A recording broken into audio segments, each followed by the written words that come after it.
Kalau kalian sekarang masih usia 20-25, ada beberapa hal yang harus kalian lakukan agar usia 30-an itu stable. Agar membosankan kayak saya. Yang pertama, cari ilmu sebanyak-banyaknya. Ya, itu yang pertama tuh. Kalau kalian masih 20-25 tahun, kalian tuh energinya berlebih. Kalian bisa begadang, betul, begadang, meskipun timnya nggak jago. Jadi kalian boleh begadang, karena kalian tubuhnya juga masih kuat. Kalian gunakan itu buat cari ilmu sebanyak-banyaknya. Dan ilmu itu bukan terbatas di lingkungan akademis.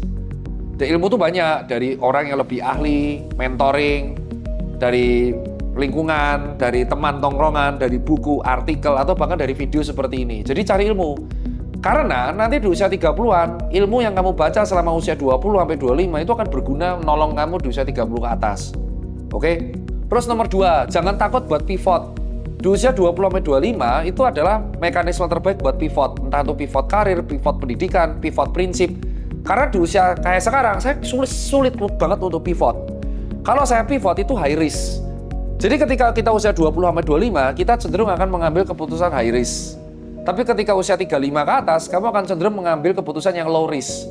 Yang penting kita longevity, bisa bertahan lama. Nah, usia 20-25 kamu boleh mengambil, jangan takut pivot, karena 20-25 ini kamu mungkin punya backup atau resikonya sangat kecil untuk pivot. Jadi jangan takut untuk pivot. Karena kalau di usia sekarang, kalian mungkin akan nyesel nggak bisa pivot. Tips ketiga, jangan lupa latihan fisik. Itu sangat proper banget. Jadi kalau kalian dikasih anugerah umur panjang, karena kematian itu adalah hal yang pasti, tapi kita nggak bisa nebak.